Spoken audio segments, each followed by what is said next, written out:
What's up, everybody? Dirty and DZAN coming at you. Welcome to a very special episode 20.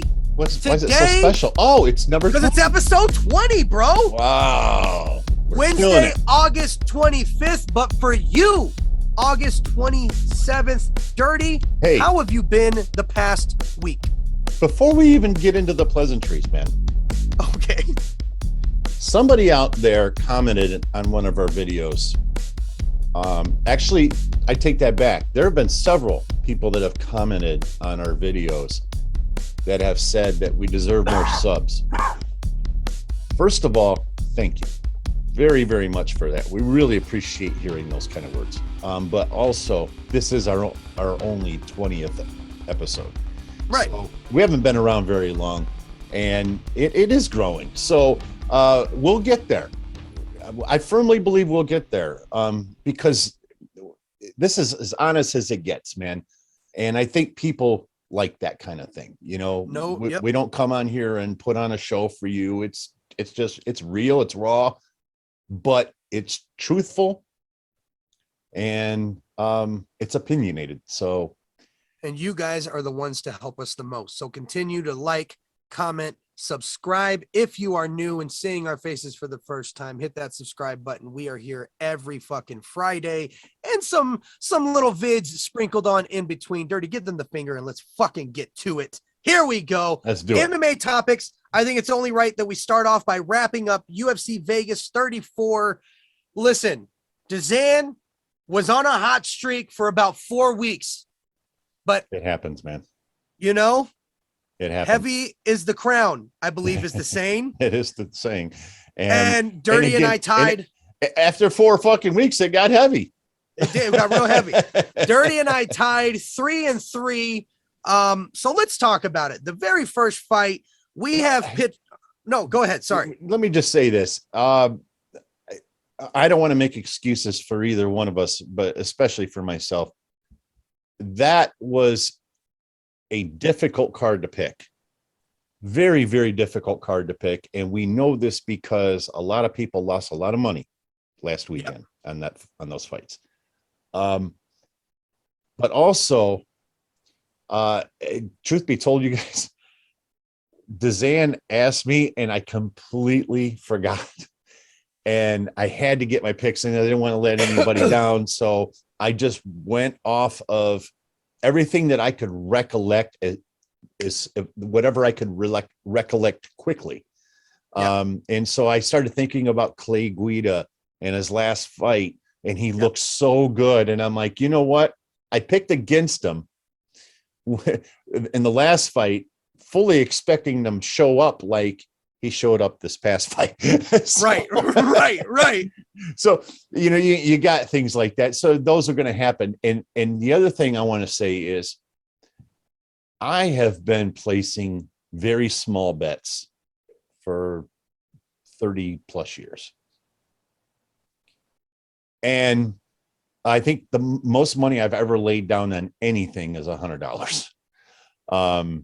It's usually somewhere between 10 and 25. But MMA is by far the most difficult sport to try to get a beat on, to figure out who's going to win. And that's why we have so much fun trash talking each other about it, because in the end, there's a lot of luck in a lot of this stuff. You know, DZAN got up there last week and he's, you know, pumping his fists and all of that stuff. I've done that many times here. It's all bullshit because the fact of the matter is that if you can tell me that you would put GSP versus Khabib in a ring at catch weight 163.5, you tell me who would win that to the point to where you're confident enough that you would put $100 on it. You see what I mean? Yeah. It's so difficult, man. So football, there's trends, there's analytics you can look at. Yeah. You know, what does this team do against sub 500 teams? What does this team do against over 500 teams? Injuries, what does this team do against like the run? What do they do versus the pass? and all of that. And that's why there are people making a lot of money in college football and the NFL. They make a lot of money. So does Vegas. But there are a lot of people out there that make a serious living at gambling because football is much easier to predict. Yep. MMA is a motherfucker to predict. Yep. Styles always make fights, but adjustments are always made in You camps. never know what's going to happen, The man. biggest difference in MMA and other sports betting is that in fight camps, you don't get a glimpse into what's happening during those camps. We get to watch football camps live on TV. We know who's injured that week. We know exactly what's happening, but you don't know what your opponent's dealing with injury wise. You don't know what adjustments they made to react to what you're good at. So we is a big guessing game. We never hear about injuries until after the fight. After the fight. It's always after the fight. Yep. 100%. Unless you're Tony Ferguson. Yeah. Unless you're Tony Ferguson. And you're breaking your calves and splitting your muscles on cords. Yeah. All right. Listen, Pantoja defeating Royval in the second round for a submission. Me and Dirty went 1-0. I'm feeling good.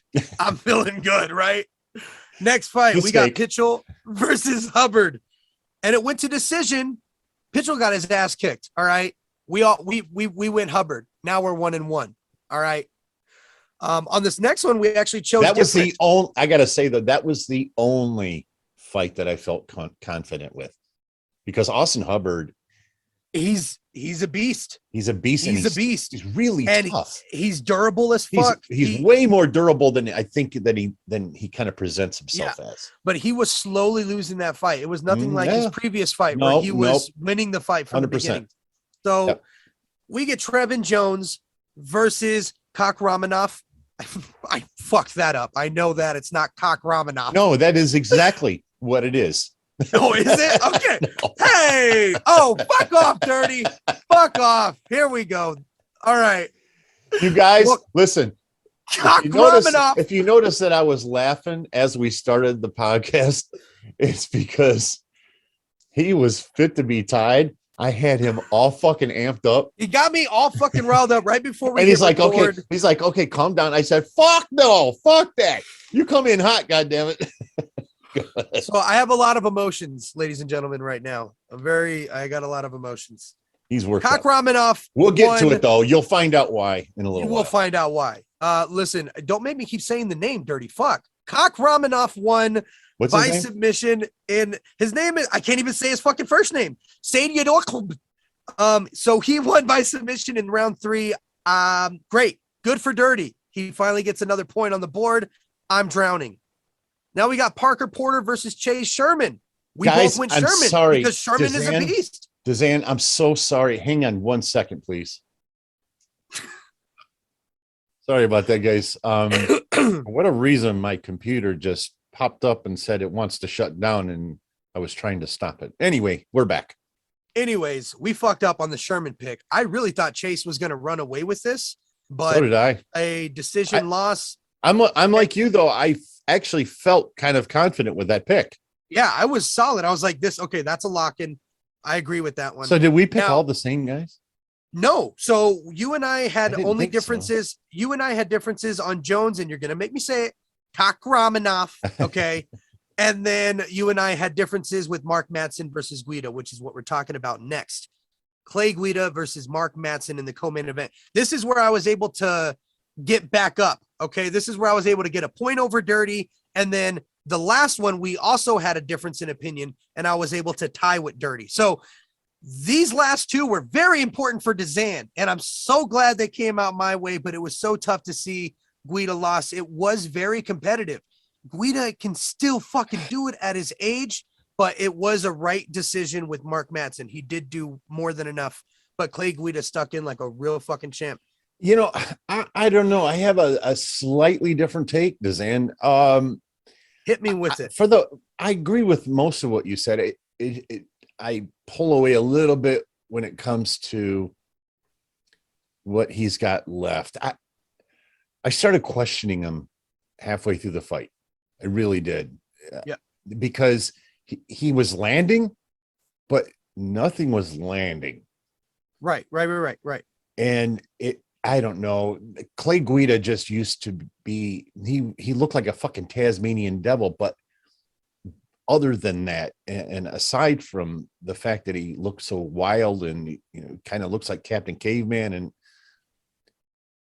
he used to land, man. And he would pile up. He was never knocking anybody out, but he would pile them up to the point to where, the other guy is always looking like a bloody mess.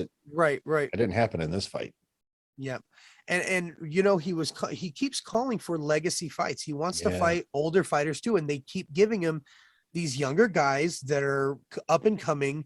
But he doesn't have Carlos Condit's name. He doesn't have Nick Diaz's name. That's the problem. And I feel like he kind of does though, because he's in the Hall of Fame with Diego Sanchez. That is one of the best fights in history. Top 10. We and Dirty are going to get into that for sure. Our top 10 favorite fights, but that's got to be in there, Dirty. I mean, it was a hell of a fight, and you got to give him credit for that. And every single fight, absolutely, is going to be amazing. Yeah, right? I maybe it came out wrong because I wasn't. I'm just saying that it seemed like a lighter version of the Clay Guida that I'm normally used to seeing. Got you. That's all. I just feel as though there's not enough left in the tank for him. I felt like I was seeing that with my eyes. Yeah. But it was one fight, and I hate predicating a decision on one fight because we've seen so many people make great comebacks, historical comebacks, but I don't know. I love Clay Guida's. I keep wanting to say Clay Guida. I love his legacy. I love what he stood for. But I'm kind of getting like that with a few fighters. And unfortunately, Carlos Condit, and how much I love Carlos Condit, but if you're not what you were, what are you doing? Right. I kind of start getting that mentality. You know what I would really like to see if Clay is thinking, I really do believe that Clay has a couple more fights in him. But if he were to say, this is going to be my retirement fight, I want the UFC to finally give him that fighter that is aged with him. Give me a Cowboy.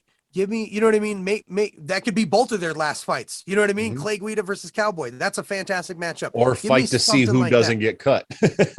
Right. I only mean, one man stands. Yeah. Dana will never. I don't know. Yeah. Don't say never. Not with Dana White. Because he also said women would never be in the UFC. But with Cowboy, things do seem a little different. He does have a special. Yeah, they're always different. You're right. You're absolutely right. They're always different with certain fighters. Okay, I'm gonna have to sit back real quick. Okay, now because this is one of my favorite fighters, Jared fucking Cannonier, ladies and gentlemen. What a fucking showing. Okay,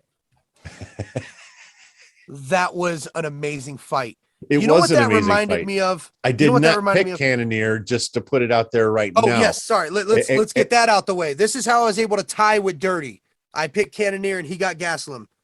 And here's the reason why. Jared Cannonier at one time in my mind was maybe the next big thing coming, and that was about 3 or 4 years ago. But then I forget what fight it was, but I remember watching him in a fight, and I'm like, that's not the same guy. That's not the same guy I saw a couple years ago. And Kelvin Gastelum, I've never seen him not tough a fight out, even fights that he's lost. 1,000%. So that's why that seemed like the right thing to do. But again, I wasn't 100% on it. But I had to make a pick, and that's why I went with Gastelum, though.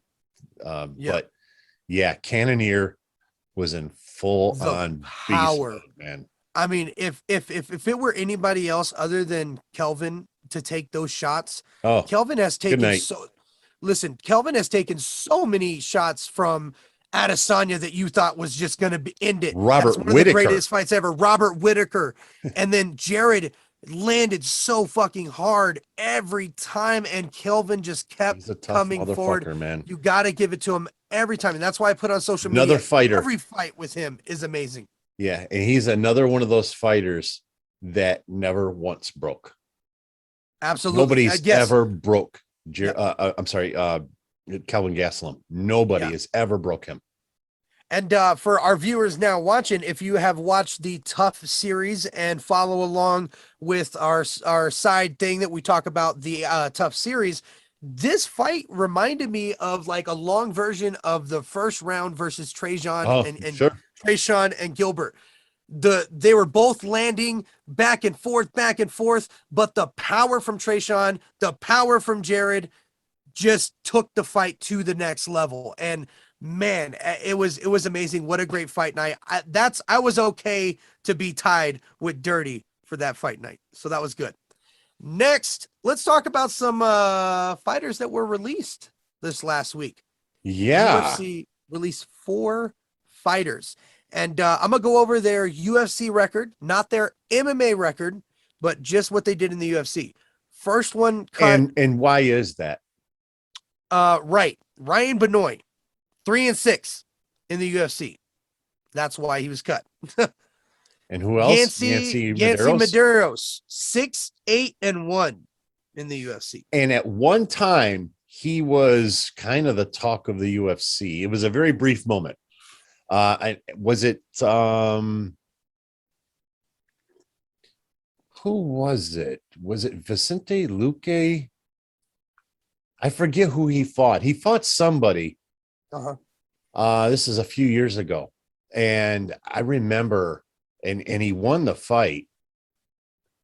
So yeah, I'll have to look at his fight record, but he won the fight and I was very impressed. Yeah. And I remember the next week, man, like he was all anybody was talking about.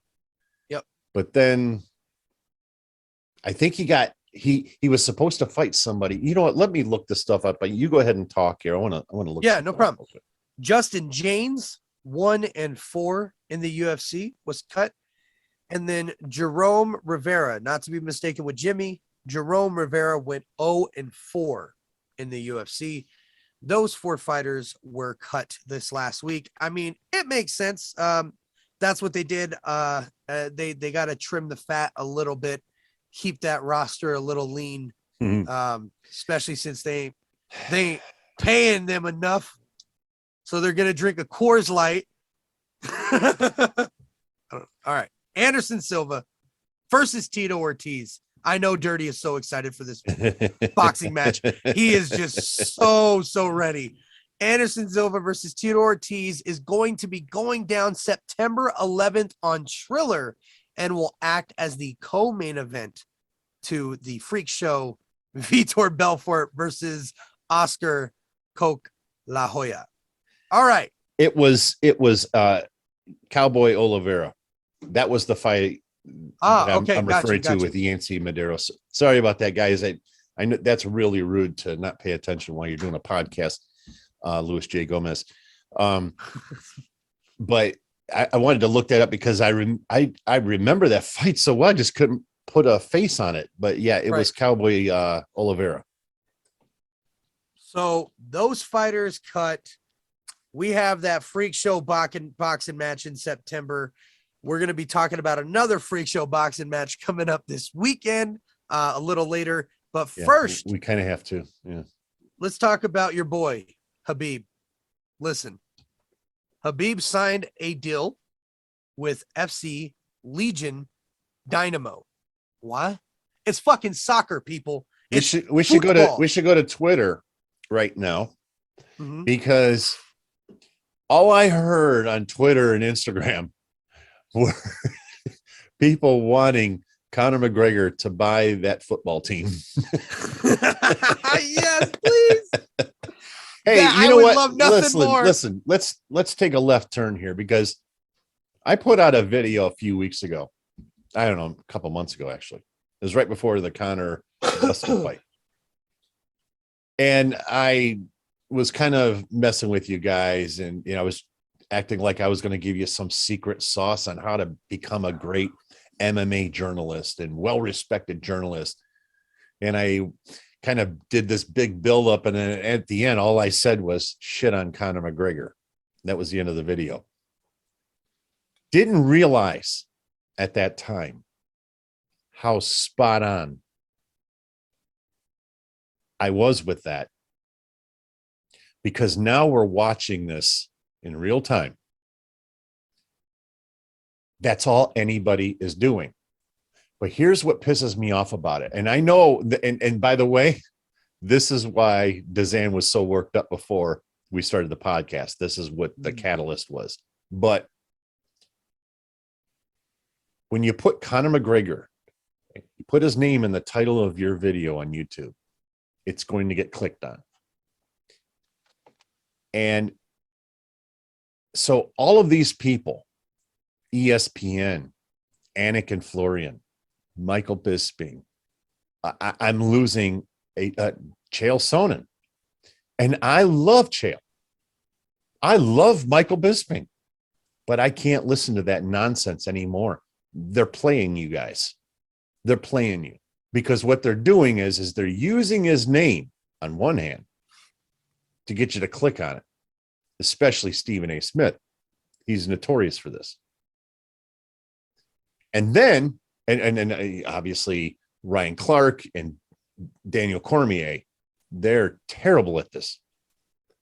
So they put Conor's name in there for the clickbait, and then they just unleash on him in the video. So they're making money on off of Conor. They're not ashamed to do that. But they're going to take the high road because they're so much better and morally better than Conor McGregor. You don't get it both ways, man. Stop it. Stop the fucking nonsense. Stop the madness. You can't sit there and try to make money off the fucking guy and then shit all over him. It doesn't work that way. Not with me. To your point, so many people are doing this, and everybody's doing it. Fucking Anthony Smith, who is one of the realest fighters I can think of. I can't believe this shit. You know, he has a fight coming up. So here he comes. Let's bring up Conor. That'll get some clicks. It'll get them interested in me. I got a fight coming up. Eyes on me. Yep. Eyes on me. Shits on Conor. He said he, from what I know, people like that would get shot for saying some of that shit. Conor says, shot by who? Who the fuck are you talking to? Right. Then he defends himself against DC, and then he gets attacked for defending himself. And I got to step back. And then he says, if you would just leave me the fuck alone, I wouldn't have to. And it's exactly right. So fuck off. You can talk shit about his response to them, him deleting those tweets and all that shit. Who gives a fuck? Stop talking shit in the first place. If you don't want a response, don't say anything. All right. I'm with you 100%. And listen, I'm not the fanboy he is. Okay. But I don't like to see an injustice either. And that's exactly what's happening here, you guys. This is an absolute injustice. And this is going to end up biting everybody that's doing this right now. It's going to end up biting them in the ass in the end. Yep. Mark my words. I've seen this movie so many fucking times. Yep. It's every fucking post. He's posting him doing just training. He's doing his pull-ups. He's just doing training. Shit, all in the comments. Hey, wait a minute. I'm not with you on some of the things Conor's been saying, but yeah. But we're gonna part company on that one, DZAN. Yeah. But I don't care. That's not where I got my problem. Where I got my problem is the double talk coming out of all of the aforementioned fucking people. Yeah. Making money off of Conor McGregor by constantly putting his name in the title of your fucking video. Yep. And then you spend the next 12 to 18 minutes just shitting all over him. Yep. That's bullshit. That's bullshit. That is so hypocritical.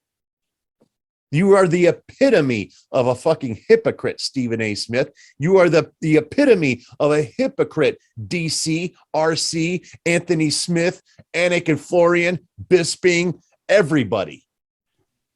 Fuck you. Yep, I haven't watched any of their content. It's so hard to watch their annoying. content. It's so hard to watch their. I haven't been able to really listen to any MMA podcast content. It's since the it's Conor fight. unwatchable. Yeah. It's I know just you can't. have. Yeah. Yeah, I really can't. I really can't. So I listen to other shit. Hey guys, go tune into Two Bears, One Cave. It's the funniest fucking podcast in the world. Tom Segura, Bert Kreischer. All right. Pat McAfee, man. I need to watch that. I need to watch that. Killing it. Oh, fuck. An Ariel. I haven't. The MMA hours back. Ariel Hawani. Oh my you God. Gotta, yeah. GSP, Kamaru Usman, Jorge. I mean, it's just a list of who's. And then, everybody is. Poirier was on there. Yeah. Dirty and DZAN. Fucking fantastic shit. Oh, yeah. Dirty DZAN. That's my favorite one. Yeah. All right. Here we go. Let's move on. All right. I'm glad we got that out the way. Here we go. It needed to be done, though. Let's get this little freak show out the way. Kind of freak show. I was really into it before. The closer we get, the more I feel like Woodley is building up excuses. And I hope, like I said, the very first time, I really hope he's not taking a dive. I don't think he'd do that, but I feel like he's building up excuses already. We have Woodley versus Jake Paul this Sunday because they're not going to compete with UFC. They're going to come out on Sunday, the 29th. Quick predictions. Barring what I just said. Listen, man, I really hope Tyron Woodley just absolutely murks him in the first round. That's what I want to have happen. But at this point, I don't know. Yeah. I really don't care. Yeah. But I don't know because I was convinced that Askren was going to give him a problem. Me too. Me too. And here we are, 3 fights into this now. This is his 4th fight, right? Yeah, I believe so. Yeah. Well, 5th fight. If he ended up fighting those guys in the UK, I don't know if he ever did or not. And I don't even know if. Yeah, I'm not sure. But I'm not sure.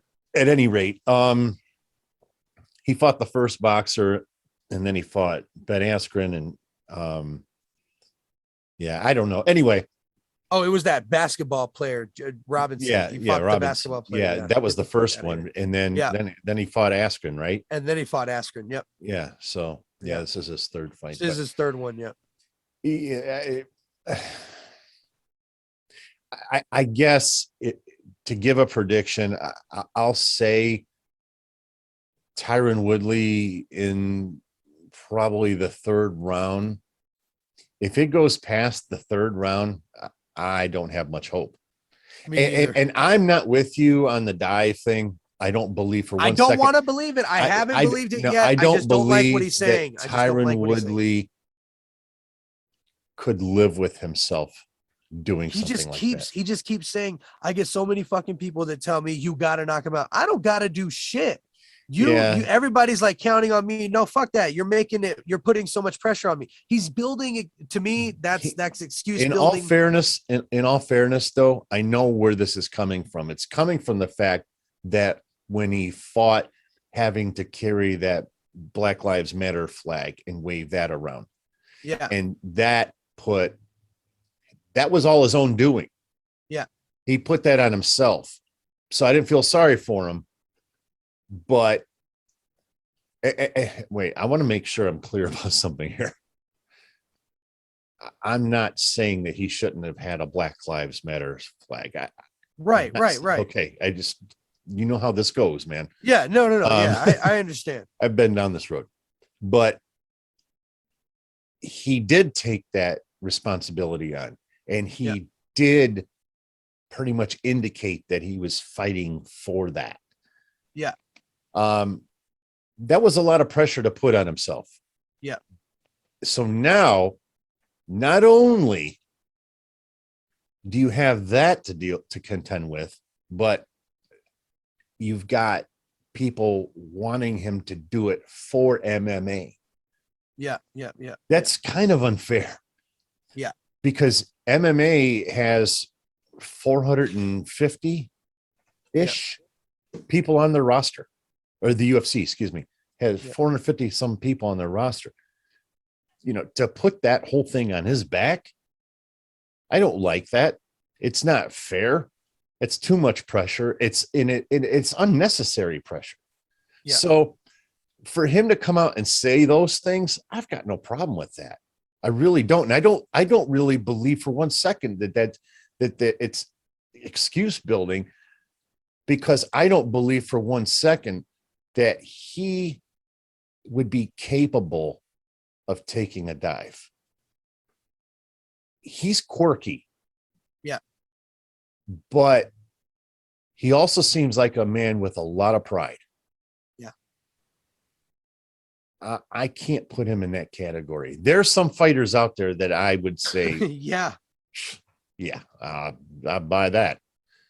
He's not one of them. Listen, I see it the same way as you. I saw it as round 3 knockout for Woodley. That's what I hope. That's what I've been hoping, and I'm gonna stick with that. So there we go. We already spent too much time on that. Yeah. Listen, guys, I want to give a shout out.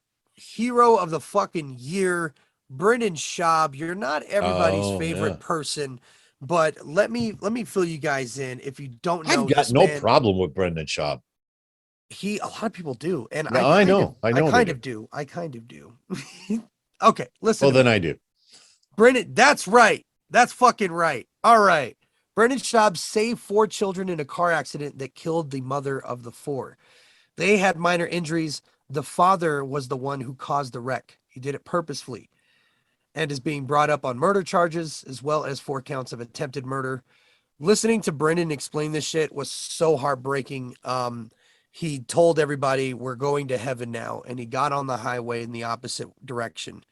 And Brendan was running. They were driving. They saw a 7-year-old on top of the hood that was screaming for help. They pulled over him and another, person. Turning my stomach just listening. They ran. They broke in the windows.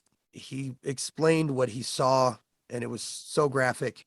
And he was begging the kids to just look at his face. Just look at me. Just look at me. Come here. Come here. Come here. Just look at me. Don't look over there. Look at me. Pulled them out of the car and got them to safety. And they had a really tough time getting the dad in custody. He wasn't injured at all. It hit right on the mother's side and killed her instantly. And the kids just kept asking, "Are we going to heaven now? Are we still going to heaven?" It's tough to hear. It fucking tore me the fuck up. And I mean, these kids are going to need so much counseling. I mean, I would really push that Brendan also seeks counseling as well. Everybody involved in the situation. That's fucking tough. Brendan is going to see those faces when he lays down at night for the rest of his life. And I want to also say, push respect out to him. He's helping financially. He's paying for the whole funeral, about $30,000. He's paying for the whole funeral. And he didn't set up, but he is a part of the GoFundMe that is being set up as well for the kids, not for the funeral because he's taking care of that, but just for the children. So, because not only do they lose their mom, but they're losing their dad as well. Too. Right. So, all good vibes out to the family of the affected. Listen, man, and I don't know what caused. Real. I don't know what caused all of this. Yeah. But let me say this, and I don't know if DZAN's heard me say this before or not, but I've mentioned this a few times on my other channel. Jealousy is the most useless emotion that man has ever had to endure. It accomplishes nothing. It creates destruction. It creates nothing positive. If you're a jealous person, stop it. Yep. I learned this. I've been in a couple marriages now.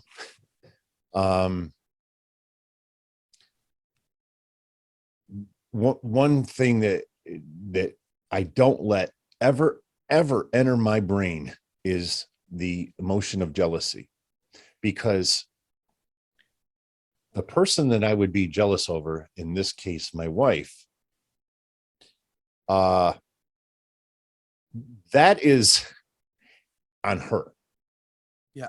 If she does something that is going to bother me to the point to where I want a divorce, or at the very least, I'm extremely angry. Jealousy is not the problem. Right. She is now the problem. And allowing yourself to go down that road and feel all of those emotions that jealousy can provide to you, anger, hatred, all of the negative things that end up building up in your head to the point to where you just explode. Yeah. And again, I don't know what happened in this particular case, but I just learned the lesson in life, and I hope that this message reaches one person. The jealousy bag, just set it down, man. There's nothing you can do to control it. If she's going to do what she's going to do, she's going to do what she's going to do. Yep. And you getting jealous ain't going to stop that. The only person that jealousy affects is you. Yep. That's the only person. Unless you start talking about the outlier emotions that come into jealousy, anger, all of those things where you start lashing out. Now you've made it, you've just made that problem that much larger. So much worse. Yep. So the jealousy bag, just set it down, man. Yep. It ain't worth it. A guy looks at your girl, big fucking deal, man. If he walks up and grabs her tits, that's one thing. But if you're in a bar, I wear it as a badge of honor. Yeah. Oh, he likes what I got. Yeah. Right on, man. Yeah. I'm cool with that. You know what I mean? Seriously, that's how. And hey, I wasn't like that when I was young. I was a very jealous guy who got angry when somebody checked out my chick. Yeah. Right. Yeah. Yeah. The older I get, the more it's so easy to see, man. It's so easy to see. Just leave that one alone. Set it down, man. Fuck yeah. All right. That ends our segment. Wisdom from an old man. Dirty D. Keeping it real with Dirty D. On a lighter note, ladies and gentlemen, that's the segment now. Keeping it real with Dirty D. Keep it dirty with Dirty D. We'll do a little bumper. Keeping it real. All right. Dana White Contender Series is coming back this Tuesday, the 31st. Looking forward to that shit. So exciting. If you guys watched Looking for a Fight, the one that just got posted a couple days ago, where he was in Houston with Derek Lewis, and they went to a couple of fights. They look for a fight, right? That 31-year-old, which is Beneil Dariush's guy, Dana White didn't sign him, but he said, I'm going to give you a shot on the Contender Series. So let's look out for Beneil Dariush's guy on this season of the Contender Series. So I'm really excited. That's good news for him. What the fuck? I just had a stroke. Pretty much. Okay. Hey, guys, I'm going to give you a little backdrop here on a video I did last week. So I do everything in OBS Studio, right? And when I'm talking about when I do my reactions. And I got to the end of this song. I don't remember which song it was, but I got to the end of this song and I started giving my thoughts at the end. And I had just ate a bunch of edibles and I completely lost my train of thought. So anybody that's watching from my Patreon channel, this is a little thing. So I had my cursor sitting over the pause button and I very nonchalantly, without moving a muscle, just paused it. And I didn't move even my head or anything. And I was trying to remember, and I'm like, what the fuck was I saying? And it took me like 5 minutes. And I just sat there this whole time. I'm like, what the fuck was I talking? And then it finally hit me. I finally realized it, unpaused it. When I went back to edit the video, it looked like nothing had happened at all. It was so fucking cool, man. I love it. I love it. I love it. I love it. I didn't think of it. I should have put that in the bloopers. I got a blooper style. I got to put that together one of these days. Yeah. You have to. God, that would be so funny to watch. Yeah. The Contender Series, what I was going to say, is always fun to watch guys. Because of they're under pressure. It's not like Tough Series where you can, climb the ladder and it's really, really rough. Or You even have come back. to- Yeah. You have to spark them in the first round if you want a contract. If you want a contract, it has to be a banger. That's why I love the Contender Series. Mhm. And that's why it's always amazing to watch. It's my favorite one of the three. It really is. Yeah. As much as I love the storylines and everything in Tough, and I do love Tough, but the looking for a fight thing, if you like watching banger fights, that's your go-to, because DZAN's 100% right. You're not getting a contract unless you put his head in the second row. Exactly. Yep. Yeah. It's so amazing. All right. That's all I had with MMA. That's all We're good Dirty on had. that. All right. Okay. Before we get into music, I'm going to pause DZAN real quick. I wanted to point out the fact that we put out our video last week there about our predictions on the NFL season and all of that stuff. I also posted a video yesterday about the report coming out about TJ Watt. That it's going to make him.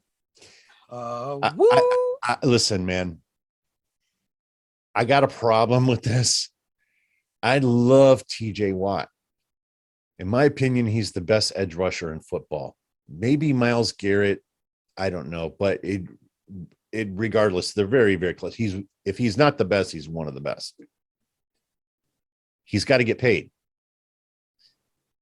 But tying up $30 million on the defensive side of the ball makes no fucking sense to me. I can't wrap my head around it. I've heard all of the pundits talking about how necessary it is, and it's just the way the NFL is now.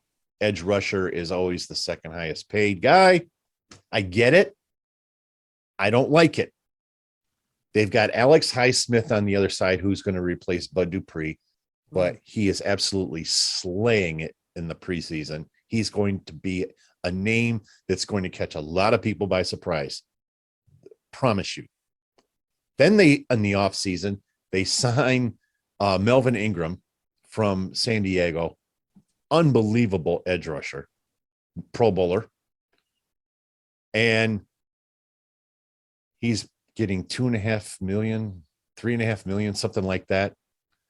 Alex Highsmith's on a rookie contract. That would be a really good defense, because the defensive line for Pittsburgh is without question the best defensive line in football. They need help at corner, but they've got Minkah Fitzpatrick at safety. They've got Devin Bush at linebacker. Devin Bush is one of the best linebackers in football. I was going to say, it really doesn't sound like it was necessary. It's not necessary. Purchase. And I know that I'm going against the grain with the Steelers fans. I get it. But you guys, I'm telling you, this is going to come back and bite us in the ass. Because as soon as a free agent becomes available, because don't forget, you're not going to have the cap space. It's not just TJ. Yeah. Because as soon as they get done with TJ, they're going to have to start working on Minkah Fitzpatrick. As soon as they're done with Minkah Fitzpatrick, they got to start working on Joe Hayden. It's not going to end there. That's the problem. So now you're going to end up having $50 million a year tied up in 3 defenders. Yep. It's not going to work. I'm telling you, it's not going to work. Yeah. Oh, but you can't tell fans anything because they get so blinded. Yep. They get blinded a lot by the name. They do. Get blinded a lot by the name. And that's what kind of separates me from a lot of Steelers Nation is if they start fucking up, I'm going to call them on it. Yeah, right. I'm going to call them on it. I'm a fan. I've been a fan since I was a knee-high to a grasshopper, but I'm calling bullshit if I see some bullshit happening. And I'm calling bullshit on this. I don't like it. I don't like it at all. And I love TJ Watt. Give him $20 million. Don't like it? Go somewhere else and succeed the way you did in Pittsburgh. Right. We've seen that movie too. Yep. Chad Brown left that unbelievable defense they had. Greg Lloyd, Rod Woodson. I mean, it was just a who's who, all Hall of Famers. Yep.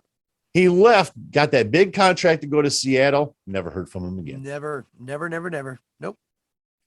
Joey Porter left Pittsburgh, went to Miami. Never heard from him again. I keep forgetting the Dolphins are a team. Are they? Are they? All right. Sorry, Yeah. Tua fans, but I'm not buying that one either.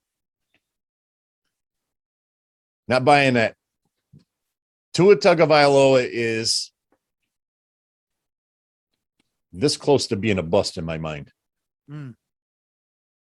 And all we heard all off season last year was this guy, Colin Cowherd. I'll never forget him saying, Fucking A. he comes out and he says, Do you like him? Tua Do you like Cowherd? Tagovailoa is going to go on to be the greatest quarterback of all time. When he said that, I'm like, come on, man. Yeah, First of all, yeah, he's yeah. lefty. Second of all, didn't I just watch him get taken out for a season from an injury, from a hip injury? Dude, are you 80? It sounded like a How the Chip fuck Bayless you get a hip prediction. injury? All right. Listen, I could go all fucking day here. Let's move on. Guys, once we dive more into the football season, we will be Yes, discussing we a lot will. more. Oh, All right. hey, Yes. I am seriously considering piecing together a division by division conference, and actually predicting the order in which each division is going to face. It's going to be a lot of work if I do it. So please hit the comment section up. Let me know if you want it. If I don't see anything, I'm not doing it because that's a lot of fucking work. That's a lot But of work. even if we just get a couple people, I'll do it. So Yep. That'll be exciting to see. All right, guys, moving on to some music news. Let's start off with one of the GOATs themselves. You look up in DZAN's encyclopedia of GOATs, go down to the L's, you'll see Kendrick Lamar. He released a statement of sorts saying very poetically that he is producing his final album for TDE. If you guys don't know, TDE is his birthplace. That's where he started. Everything has been on TDE. it's a remarkable story. Very remarkable. Listen, this is not the end of K-Dot. It's not his final album. This is his final album on TDE. He is creating a new record label called Wave. That's it. But he created quite a panic out there because I had 3 different people text me this article, and I remember one of them saying that this is Kendrick Lamar's last album, and then I read the article, and that's not what it says. Right. It's his last album with TDE, right? Which is a smart financial move for K-Dot. I mean, no sense in working for somebody else when you're Kendrick Lamar. You know, I mean, you're the best living rapper. Yep. So, and I know that's subjective, but he's everybody, and he's in everybody's top 5. So when you go that route, then he's probably the best rapper alive. So, get your money, man. And it's not a bad thing. It's not a bad thing. TDE responded completely supporting Kendrick. It was a blessing to have even a small part of his them success. A lot of money. Yeah, yeah, of course. It was a very long response, but in short, just wishing him luck, and that was it. So really good, and I cannot wait to see, first of all, this fucking album, K-Dot, hurry the fuck up. Please. And 2, can't wait to see what he does with his new record label and Wave. And by his track record, we should probably get that 2028. I don't know. We'll see. Yeah, all right. Great. Some other news in music, something interesting. Eminem is to have a part in 50 Cent's brand new series on Stars called BMF Black Mafia Family, where he will play the actual white boy Rick. Keep talking, DZAN. Yeah. 14-year-old FBI informant. He's only going to feature on 1 episode. I like how Dirty likes to leave anytime I talk about Eminem. He fucking checks out. He's like, all right, this is going to be a long time. And Dirty, if you see this while you are editing, then just know that I know that you leave when I start talking about the real GOAT. You just don't want to face it. Anyways, here he comes. Here he goes. Okay. So what I hear is that 50 Cent is actually going to be using the same special effects that they use in other movies to de-age him. They're going to try and make him look like he's fucking 14 years old. So guys, look out for episode 7, which 50 Cent is also going to be directing, of course. And that's it. You get him talking about Eminem, all you got to do is wind him up, let him go. Listen, you can't write this shit. What the fuck did I say when he walked away? Okay. You'll see when you're editing. All right, here we go. Let's move on. I got a feeling you're owed that. I owed that. I am. Thank you. And I welcome it. I welcome it. All right. Thank you. All right. This is what I've been waiting to talk about, Dirty. Do you have anything else real quick before I get into the last topic I want to talk about? Yeah. Hit me with it. Down. One of my all-time favorite bands did a live stream last week, and it turned out to be a fucking nightmare. Oh shit. Yeah, it got out of sync, and oh no, it kept doing it over and over. Now, listen, they were charging $14. Yeah, so I'm not going to complain too much, but I was disappointed with that because the sound quality was outstanding. It was amazing. Good. They sounded so good. They had everything dialed in to perfection. Yes. But then that timing was off. So Phil, when he was singing, the worst part is the singer and the drummer. When you see the drummer, he's playing on the hi-hat and the snare, and then you hear the well, yes. It's like, wait a minute. It's complete opposite. It's not lining up. Yeah, so that was disappointing. And then they ended up playing the next weekend in Vegas, and I'm hopeful that somebody got that on video and will upload that. But that was an amazing show, other than the problem it had, but amazing show. Right on, man. Right on. Let's get in to rap beef. Let's do that. Kanye West versus Drake. Oh my God. Here we go. Listen, Kanye West is acting crazy as fuck, first of all. Okay. What? Kanye's acting weird. He's been teasing and promoting his album Donda or whatever the fuck it is, but it is yet to come out. I saw a meme that Eminem and Kanye West are the complete opposite. Eminem never promotes his album and drops it immediately. Kanye West always promotes his album but never drops it. Promotes over and over. It's been canceled numerous times. You guys listen, I just want to put it out there. My patrons all know. I'm not the world's biggest Kanye fan. Yeah. Some of his stuff I really like. Me too. Most of it I don't. And some of it I absolutely hate. I am right there with you. He has now declared war on Drake. Drake appeared on a verse on Trippie Redd's new album. It was on his a song called Betrayal. And I'm going to tell you what Drake said. He said, all these fools I'm beefing with that I barely know. 45, 44, burned out, let it go. Ye ain't changing shit for me. It's set in stone. Now, if you guys don't remember, he had a beef with Pusha T a few years back, which Pusha T won. I mean, he fucking kicked his ass. Pusha T is the one that outed Drake's son to the entire world.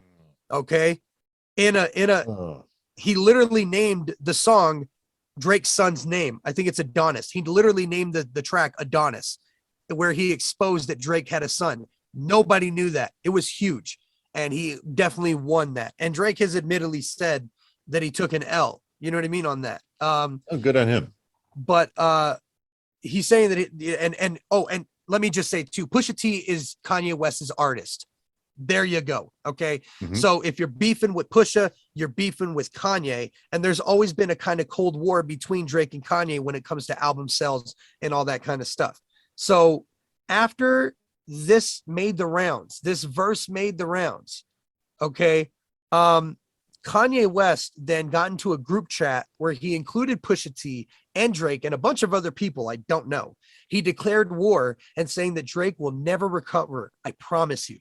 And then he leaked Drake's home address for millions to see on Twitter and then deleted it. But we all know the internet is forever. So that and didn't really somebody get got a deleted. screenshot. And Drake responded on his Instagram with a video of him laughing uncontrollably in a very luxurious car. We'll see what happens next. Wow. Yeah. So that happened.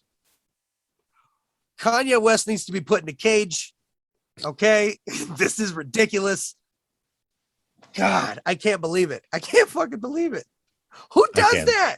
I can. He linked his exact address, like with the map, his everything. He just posted it and then took it down. Come on. All right. Last thing that DZAN has today. Well, first of all, Dirty, do you have any thoughts on that? Yeah,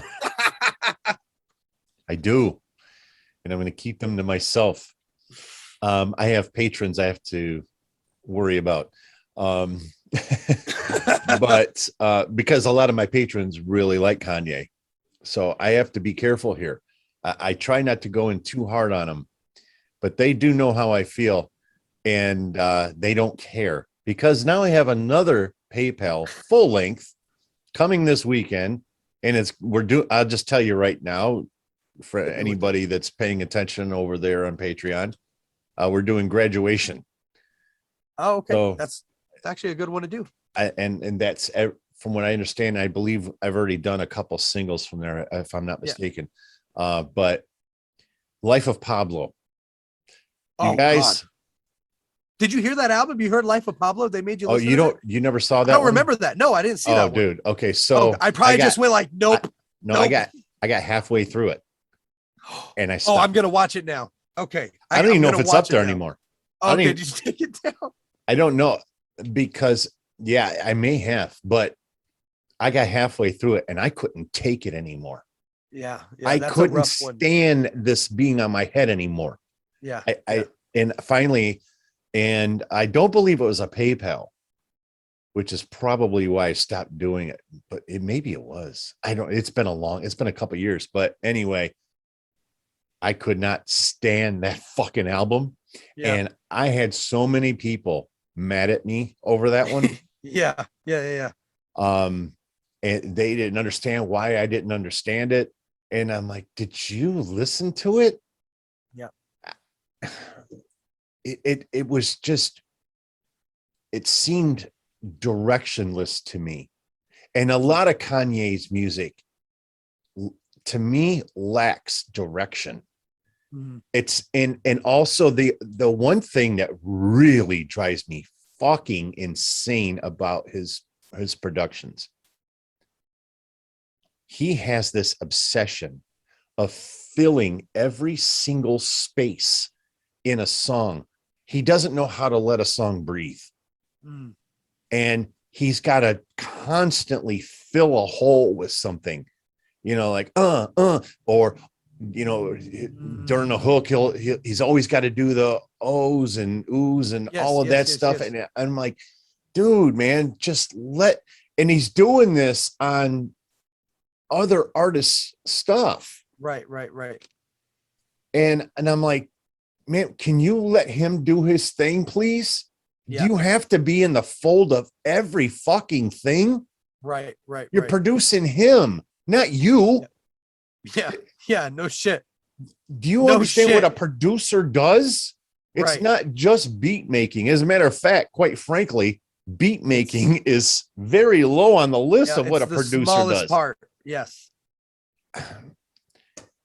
I don't know, man. Listen, I'll look for everybody on Patreon that loves Kanye West. I will end it with this. I think, Dirty, you will actually enjoy this full length. We'll just leave it at that. I think you'll enjoy it. It'll be a good listen. I will get, as always, I always try to clear my head out to make sure that I come into something mentally right. So I always make sure that I carve out the proper amount of time. Yeah. And that I give it, even especially in a situation like this one, where I know that I'm not a big fan of the artist, I try to come in clean as though I have never heard anything from that artist before. I really do that. Yeah. So, yeah, but because otherwise, anybody that I don't like, I'm just going to end up refusing to do it. Exactly. Exactly. So, you're just not going to want to do it. it. I don't want to become that rigid. So, yeah. All right, guys. Singles of the week from DZAN. DaBaby is back. A whole lot of money. Dope ass track. For those of you that don't know, DaBaby got canceled. And then he lost a lot of sponsorships, a lot of concerts pulled out, and didn't accept him for their shows, except for one. Hot 97 stuck to their guns and let him perform this past weekend. And the first thing he said was thank you to Hot 97 for letting me come out here and perform. He apologized again. He just said he wants to make his fans feel good tonight, and then he proceeded to have an amazing fucking show and then got a standing ovation at the end. So I hope that this is the building blocks for DaBaby coming back from this rigorous cancel culture. But I was just getting ready to say, I do want to go in here a little bit on this, because this is what I don't like about this cancer culture. That's what it really is. It's cancer. Right. It's cancer culture. This cancel culture thing is so out of control. Anybody out there watching this, please raise your hand if you've never made a mistake in your life, man. This is so ridiculous. We're starting to get held to a standard that's completely unachievable for any human being. We're human beings. We're going to make mistakes. We're going to be emotional and do something on an emotional level that we regret later. We all do it, man. We've all gotten drunk and done something we don't feel good about. Right. We've all done things sober that we don't feel good about. Shutting people up is not the answer. Let people rehabilitate, man. Give people a chance in life, because you're next. Yep. So, of course, he was poking a little bit of fun at it, just like, of course, a rapper who grew up listening to the 90s, early 2000s rappers. That's what we do. So he was poking fun at it a little bit about his troubles with being canceled, but it was a great fucking track. That reminds me, I got some music news. Oh, on the hip hop side of life. And this is going to blow your wig back. Yesterday, Pat McAfee had as a guest Ice Cube. What? Ice Cube. And moreover, and even better, Mount Westmore, 48 tracks they have written. What? Mm-hmm. They've written 48 tracks. Don't know how many are going to make it to the final edit. Right. But he said they have 48 songs written. Holy shit. Wow. That's E40. big. That's big. I think 2 shorts in there, right? West Side Connection. Yeah. Well, it's Mount Westmore, but yeah. Wow. That is so dope. Snoop. That is so fucking dope. Snoop-a-loop. Oh my God. That is so fucking dope. Fucking tracks, man. You know what? Because they kept showing pictures too with Ice Cube and Dre in the studio too. Yeah, and he talked a little bit. He talked a little bit about that, and he talked quite a bit about Dre. Actually, it was a great interview. It was on yesterday. Check it. I'm telling you, you got to check out the Pat McAfee. I will. I love that fucking podcast, man. It's a great 100%. Podcast. All right, the last 2 singles of the week. Tech 9. Tech 9. I think it's Stige or Stieg. I don't know. Stige, whatever. I've been through a lot. This is Vibe Tech 9. Dirty, I'm hurting. I've been through a lot. This track is a vibe. It reminds me of KOD, which is my all-time favorite Tech 9 album. Every song on there is like a vibe. Same here. And I've been through a lot. Is so dope. I've been listening to that back over and over and over and over. I was listening to it right before we jumped on the podcast, actually. And the last single, it was on his phone. Ack, the real AK. This is album Ack. Now, usually Ack does his videos where he's rapping over other people's shit. Afraid of Love. This is for his debut album, which I talked to you guys about a few weeks ago. He's actually finally making an album after 5 or 6 years doing music and being super fucking popular on YouTube. It's coming out in October, and this is the first single from that album, and it was so different, and I fucking loved it. Album act is so different from the mixtape act, which is the same way in every artist. I love mixtape Wayne, but there's nothing like album Wayne. You know what I mean? And that's really what I always kind of attest it to, because look, Chameleonaire had great mixtapes. There's so many people that had great mixtapes, but none above Lil Wayne, hands down, greatest mixtape artist. 100%. Nevertheless, Afraid of Love act, really great listen, guys. Go check out those singles of the week if you have not already. That's all I got. Dirty D, what else you got, brother? Just one last thing. I don't know where I've been. I guess I've been under a rock, but apparently, well, not apparently, he does. Because I watched an episode of Emmanuel Acho, Uncomfortable Conversations with a Black Man. Oh my God, I watched this too. Please continue. Please. Did you see the Lil Wayne one? I know. Yes, I saw it. I know exactly what you're going to talk about. Man, that was great. And so I subscribed to the channel. I'm so glad you brought this up. I'm so glad you brought this up. I subscribed to the channel. I've only watched 2 now. I'm kind of taking my time with them and just kind of absorbing them, but also making sure that I'm hearing all of the message. Right, right. The other one was when he was sitting down with the cops. You know, I'm not a big fan of cops, as you know. Yep.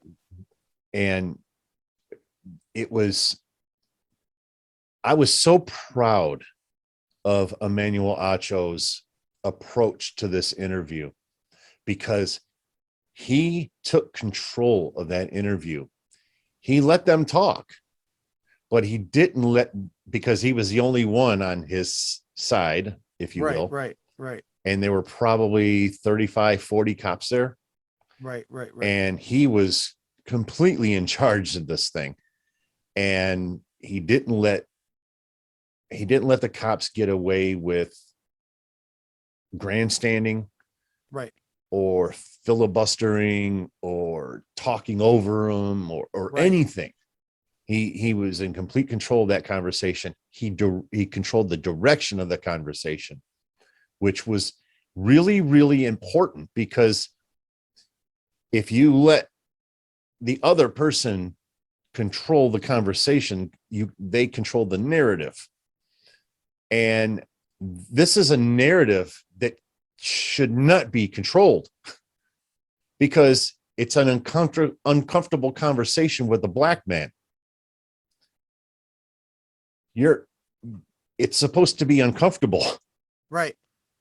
And there were times when it was uncomfortable, but I just felt so proud of him. I mean, I started watching him back when he was on after Colin Cowherd with Marcus Wiley, and I fell in love with the guy right away.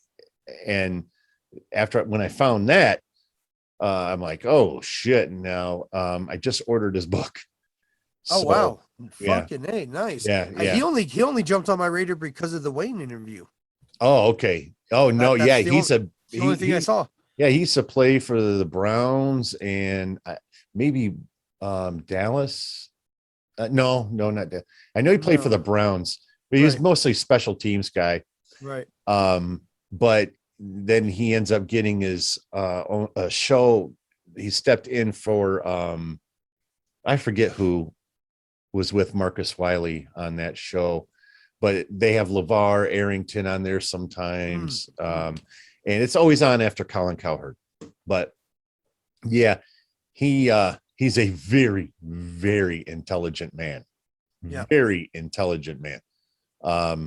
Way above my level for sure. So I can't wait to dive into this book. And what were your thoughts on that interview with Wayne? With Wayne? Yeah, it was very good, and Wayne was so wide open. talked about having pulled the trigger. He originally had the gun to his head. Yeah. And man, guys, this was so mind blowing listening to this. Because if you listen to Wayne music, you know he's brought this up a couple times, but for a long time he has said it was an accidental discharge because he was fucking around playing with the gun. Wasn't. It wasn't until now that he is telling everyone it was attempted suicide. He originally had the pistol to his head, and he said, no, fuck that. Yeah. And then he put it to his chest. And he said, I don't want to do this injustice, but I want to say he said something to the effect of that he, in a way, didn't mean to pull it, but he knew it was happening. I don't know. He explained it really well, but right. And just the situation, right? Of him with his knowing mom, that he was in trouble. And that's the whole reason he did it. Was a cry for help. I want every parent, every parent needs to listen to that. You got to understand the kind of pressure you put on your children when they're at a young age and how you treat them. It affects them so much larger. In a kid's mind, the world is this small, you know, and everything in it will crush down if, you know, it's so tough. It's so fucking tough when hearing that, you know, that he knew exactly what he was doing. He's the one that called the cops to find him. And then you got to hear this, you trigger. guys. The cops get there. Now there's this one cop that's with them that is a notorious, well-known cop in this neighborhood. And there were, and he was in charge. So I'm guessing he was a sergeant or a lieutenant or something. And they come bussing in, and he's got one of the cops screaming, "I found the dope. I found the drugs." And here's Wayne sitting on the fucking floor in a puddle of blood. Yeah. And this lieutenant, whoever that was, he's like, he says to the cop, "Are you fucking kidding me? Do you not see this?" Yep. You know, read the fucking room, in other words, is basically what he's saying to him. And all they said back was, "I already called the paramedics." Yeah. No, fuck that. He put him in his cruiser and took his ass there. Now, granted, when he shot himself, he fell back, opened his eyes, and he said that when he saw the ceiling, it was all white, and he thought that that might have been it. And then he realized, I don't want to die. Right. And so he was in so much thick of blood that he was able to slide his body towards the front of the door. And when they bust it down, he moved so they wouldn't fall over him. And they saw him right when the door was open. And they just jumped over him, looking for right shit. Past him. Looking Didn't even over pay shit. attention to him. Yeah. That's your police people now, there that do that. Listen, my favorite song from Lil Wayne of all time, my favorite song of Wayne's of all time is called London Roads, and it's on his Free Wheezy album. And in that song, the very last verse, he says, "I remember dying on her room floor. Police, you know, came in and all this other shit." And he was saying that, "I heard he died. You know, I hope heaven made a room for him," and all this other shit. It's such a beautiful fucking song, but to now know behind the curtain, the real impact, right, you know, of that track, it only makes that song even more special to me now. And I just commend Wayne for being strong and putting that out there for others to listen to. Children, or not children, but parents of children his age really need to hear that shit. And he said twice in that show that he never saw that mom again. And he was referring to the old most mom, important part. Yeah, the fact that she pivoted just like that. Yep. She realized her mistakes. And again, here we are again with the cancel culture mentality. Right. She wouldn't have made it past that point nowadays. Right. But he gave her that opportunity and she took advantage of it. And she's been a completely different person ever since that day. She didn't want to lose her baby. Right. And no mom does. Yep. And it was a great, guys, if you haven't watched this series, and it's a series, there's probably a dozen. Yeah, I gotta go back now. I'll go back. Yeah, there's 10 to 12 of them, and so fantastic. The Lil Wayne, I believe, is the last installment that he did on it. So okay, gotcha. Yeah. So I think that's about it. I know DZAN's got to get out of here. I have got to get out of here, you guys. So we will see you guys next week. Everything for the podcast should be fine. I got a problem on Patreon I'll have to address with them, but we will see you guys next week then. Peace.